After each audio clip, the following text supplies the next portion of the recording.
nous nous sommes réunis, Be'ezrat Hashem, pour essayer de nous renforcer les uns les autres avant Yom Kippourim. Lorsque nous nous tournons vers nos sages, nous sommes invités à tous les niveaux à faire une introspection, à examiner nos actes de manière à pouvoir s'améliorer vers Be'ezrat Hashem Yitbarach. Alors on fait vérifier notre filim, on se lève le matin au slichot, on fait beaucoup d'efforts. Et chacun a ses efforts personnels à réaliser. Ce qui est important,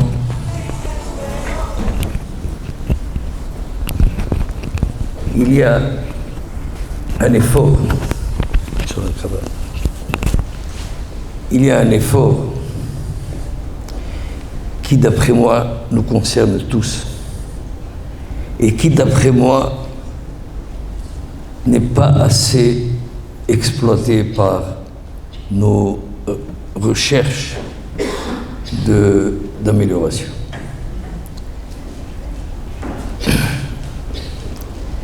Dans la paracha de Kitavo, Lev Eliyahu nous ramène le verset Tahat asher lo avadta et Hashem Elokecha besimcha uptuv levav berov kol. Vous savez que la paracha de Kitavo comporte 98 klalot, malédictions, les pires qui soient, que Dieu nous en protège. Et la Torah de nous dire que toutes ces malédictions peuvent atteindre, à Dieu ne plaise, le peuple d'Israël. Pourquoi? Parce que Lo avata et Hashem Elokecha besimcha, tu n'as pas servi l'Éternel avec joie. Lev Eliyahu pose la question, a priori ça a l'air disproportionné. Le verset ne dit pas qu'on n'a pas servi l'Éternel. On l'a servi, mais ça manquait un peu d'enthousiasme. Lo avata et Hashem Elokecha besimcha. Alors disons que notre service auprès de l'Éternel n'était pas de la meilleure qualité.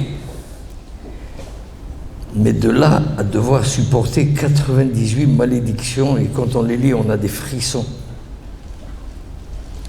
C'est incompréhensible. Afin d'expliquer cette difficulté, Lev Eliyahu nous ramène le Sha'arei Tshuva, Rabbeinu Yonah.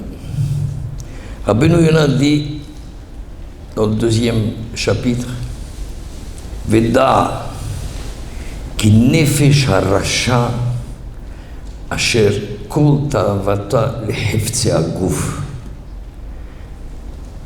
Rabbeinu Yonah, vous savez que Rabbeinu Yonah, le Or Yael nous dit que c'est le Shulchan Aruch sur les lois de Tshuva. C'est vraiment, c'est pas un livre de Moussar, c'est un livre de Chokhmah, c'est un Shulchan Aruch.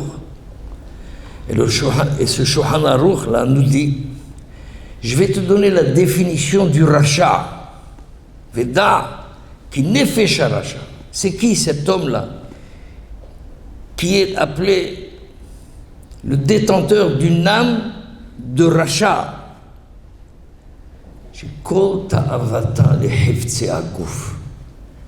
C'est quelqu'un qui trouve tout son plaisir que dans le matériel. Lev Eliyahu qui nous ramène ce Rabbeinu Yonah nous dit, évidemment, Rabbeinu Yonah ne parle pas d'une personne qui transgresserait toute la Torah, qui mangerait à Yom Kippour, qui transgresserait Shabbat, parce que si c'est une personne qui se comporte de cette manière, on n'a pas besoin de Rabbeinu Yonah pour nous dire qu'il s'appelle un rachat.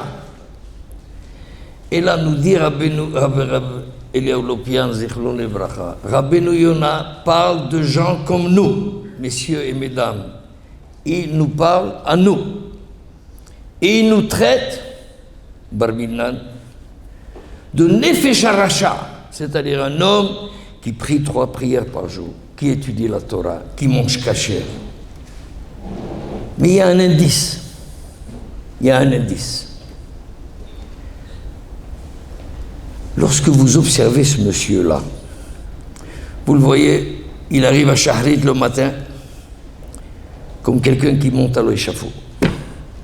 Il se traîne lamentablement. C'est dur. C'est dur. Il étudie la Torah.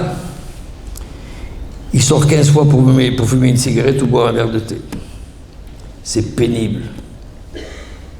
Il mange kasher. Tout ce qui est kasher, c'est cher. Il se plaint. Alors il mange kasher. Il étudie la Torah. Il prie. Mais il n'a aucun plaisir à faire tout ce qu'il fait. Par contre, vous allez rencontrer ce monsieur-là un soir dans un bowling. Vous allez voir comment il s'éclate. Oh. Vous allez revoir dans un restaurant. Oh. C'est une de ses fourchettes. Il a un de ses goûts, une délicatesse dans le choix de ses vins. C'est là qu'il vit. Il mange kasher. C'est du vin badatz. On arrive Ben Azmanim. On va dans les Alpes. C'est un hôtel 5 étoiles et on mange de la matzah non shrouya. Regardez ça, c'est important.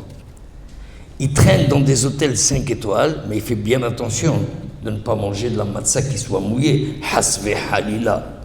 C'est un grand sadique. Si ses enfants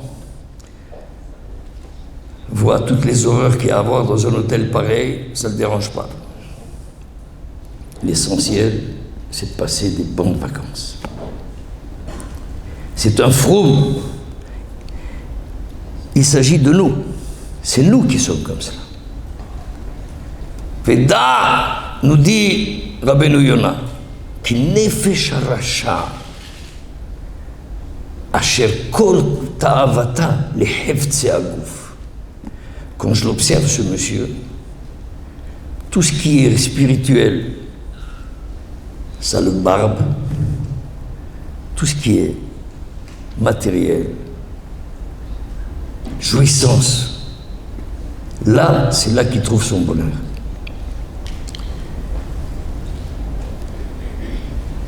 Il est encore difficile de comprendre la gravité du châtiment. 98 kilos, c'est quand même lourd.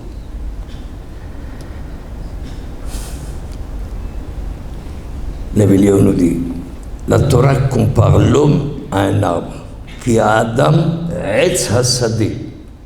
L'homme est comparable à un arbre. Un arbre vit grâce à ses racines. Donc si l'homme est comparable à un arbre, c'est-à-dire que l'homme a également des racines. Quelles sont les racines qui alimentent l'homme? Le verset nous dit que Dieu créa l'homme, Vaïpah be'apav nishmat hayim, il lui a insufflé un souffle de vie. Nos sages nous disent man des nafa medile nafa. Lorsque Dieu a insufflé, c'est de lui-même qu'il a insufflé. C'est-à-dire qu'Akadosh Baruch Hu a mis en nous, en quelque sorte, une petite particule de l'Éternel lui-même, si on peut s'exprimer ainsi. C'est là les racines, ce sont là les racines de l'homme. Ce sont grâce à ces racines-là que l'homme doit vivre. Ces racines, je vous ai dit, Helek Elokam Imad. Ce sont des racines qui sont purement spirituelles, puisque c'est une partie d'Hachem. C'est-à-dire que si je dois vivre de par ces racines, ma vie normale doit naître qu'une vie spirituelle, uniquement spirituelle. Si j'ai besoin de manger pour entretenir mon corps, qui lui n'est pas spirituel, qui est matériel, eh bien j'en fais le minimum possible. Je ne vais pas m'attarder à ce genre d'activité. Je ne vais pas aller passer des soirées entières au restaurant. J'ai besoin juste de maintenir une bonne santé à mon corps. C'est tout. Mais ma vie, qu'est-ce que doit être ma vie? Ma vie doit être tout ce qui est spirituel, puisque je suis animé par un souffle spirituel, des racines qui montent jusqu'au trône divin. Écoutez bien le lachon de Rabbeinu Yonah, je ne vous ai pas fini toute la phrase. Rabbeinu Yonah nous dit Veda ki nefesh rasha, cet homme-là qui est Racha, Asher kol ta'avata leheftzei aguf, il est ainsi appelé parce qu'il recherche tout son plaisir et tout son bonheur dans tout ce qui est matériel. Venifredet ta'avata me'avodat haboré, tout ce qui est plaisir pour lui n'a rien à voir avec le service divin. Akadosh Baruch Hu ne voit pas en cela un quelconque avancement si au lieu de manger à la maison une tartine avec un peu de margarine, si je vais manger dans un restaurant. C'est nifredet mais avodat Hashem. Mais ce que nous ajoute Rabbeinu Yonah, venivdelet mishorshea, cet homme-là s'est coupé de ses racines. Lorsque nous consacrons tout notre plaisir, tout l'intérêt que nous avons dans la vie aux besoins physiques, matériels, petit à petit, cet homme-là se coupe de ses racines spirituelles. Et alors, qu'est-ce qui se passe?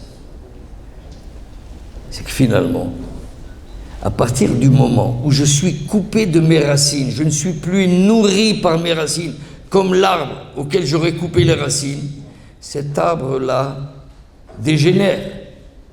Il n'a plus de racines. Cet homme-là dégénère. Il est vivant, mais il est vivant d'une manière purement biologique. Vis-à-vis d'Akadosh Baruch Hu, cet homme-là a été déraciné. Il n'a plus de vie. Et donc, de cette manière, vous pouvez maintenant comprendre et répondre à la question de Lev Eliyahu. Lev Eliyahu disait, comment est-ce possible que de par le fait qu'un homme n'ait pas servi l'Éternel avec joie, qu'il ait droit à 98 malédictions? On a dit, mais il a servi Dieu, c'était pas idéal, mais il l'a servi. Du fait que nous voyons maintenant que cet homme-là, en fait, est coupé de ses racines. Nivdelet mishorshea. Cet homme-là n'a plus de vie spirituelle. Il n'a plus de vie. Ah, mais je le vois mettre des tefilines. Mais oui, mais si je mets une paire de tefilines à un singe, est-ce qu'il a fait une mitzvah à un singe? Bien sûr que non. Si on me dit, Adoni, tu as perdu toute vie spirituelle, donc je vis, biologiquement je vis, mais je ne suis pas mieux qu'un singe. Et donc, qu'est-ce qui se passe? Cet homme-là n'a fait aucune avodat Hashem. D'ailleurs, regardez bien maintenant. Que nous dit le verset? Quel est le moyen de vérifier? Lo avata et Hashem elokecha besimcha. La Bible nous dit, voilà un des moyens de nous tester. Pourquoi? Le verset nous dit, Oz vehedva bimkomo. Là où se trouve l'Éternel, c'est un endroit rempli de joie, de hedva. Oz vehedva bimkomo. Si je suis branché avec Hashem Yitbarach, je dois être rempli de simcha. si maintenant je n'ai pas cette joie, si je n'ai pas cette joie, hasbi halila, est-ce à dire que je me suis coupé de mes racines? Et si je me suis coupé de mes racines, j'ai perdu toute vie spirituelle, je n'ai qu'une vie biologique. Et donc tout ce que je fais, c'est comme un singe qui ferait une mitzvah. Un singe qui mange kasher ne sera pas récompensé, parce que ça n'a pas de valeur. La personne qui attend d'être récompensée, d'être prise par Hashem Yitbarach comme un être qui vaut la peine d'être appelé comme tel, c'est un être qui est resté dans toute sa stature spirituelle. Il est rempli de joie, il est rempli de joie. Nous sommes limités par le temps. Je voudrais terminer avec une anecdote. J'étais une fois à Paris, chez un monsieur multimilliardaire, l'Aïnara. Il avait une maison, impossible de vous la décrire, un palais avec un goût et surtout une richesse incroyable. Son salon était aussi grand que toute cette salle. Des tapis persans, des lustres, enfin, je vous dis, il y a de quoi rêver ou bien il y a de quoi faire des cauchemars. Et le monsieur vient vers moi, le monsieur milliardaire. Il me dit, Rav Ben Zaken, est-ce que vous pensez que je suis un homme heureux? Je n'ai pas réfléchi une seconde. Je lui ai dit non. Il me dit, d'où vous savez? Parce que je ne le connais pas. Et qui m'a ébloui avec son système, mais je ne le connais pas.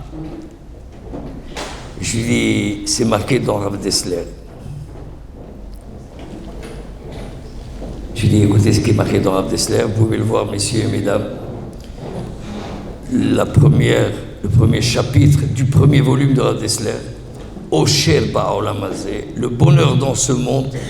Rav Dessler dit, à la fin de son chapitre, En Osher gashmi ba'olam hazeh. Il n'y a pas de bonheur matériel dans ce monde. Moi, avec ma petite Emouna, je ne vais pas discuter avec Rav Dessler. Donc je vois que ce monsieur, il baigne dans sa gashmiout, mais alors à mourir. Donc je me suis dit, ce bonhomme-là, il correspond tout à fait à ce dont parle Rav Dessler. C'est-à-dire, il n'est pas heureux. Alors je dis, voilà, c'est marqué comme ça dans Rav Dessler. Il me dit, vous savez, je ne connais pas Rav Dessler, mais je peux vous dire qu'il a raison. Je dis, merci pour Rav Dessler, mais je n'avais pas besoin de votre confirmation.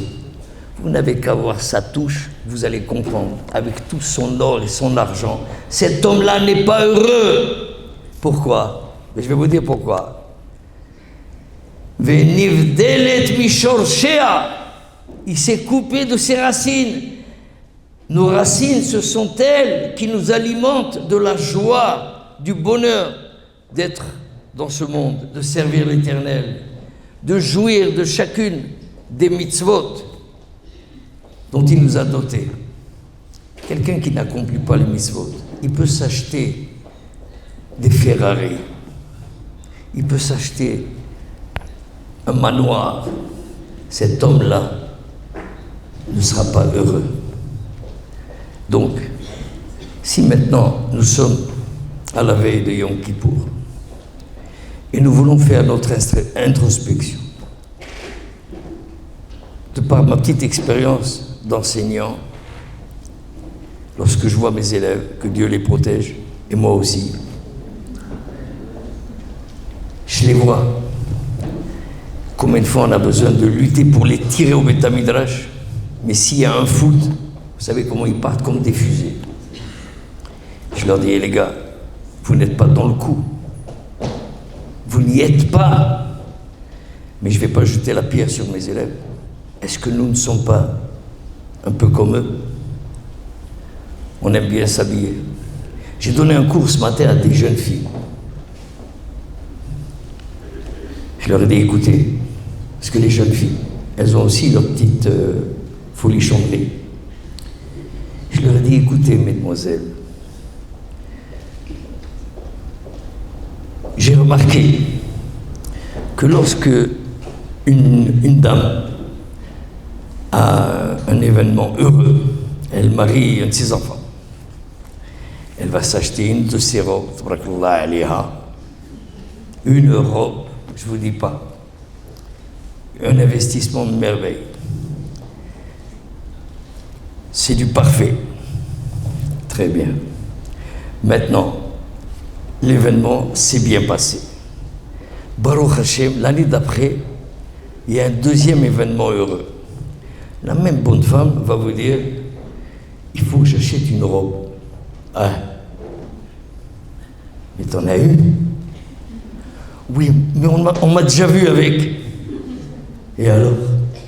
Alors ça, j'ai jamais pigé. Alors là, je vous dis, c'est un des points d'accro avec ma femme. Que Dieu la protège. Mais je comprends pas. Moi, mon costume, jusqu'à ce qu'il tombe en lambeaux, on me voit avec. Mais qu'est-ce que ça peut faire si on t'a déjà vu? Mais t'es pas un mannequin, autant que je sache. On l'a déjà vu, et alors? Oui, je veux pas dire que c'est une bêtise monumentale, mais en fait, je le pense.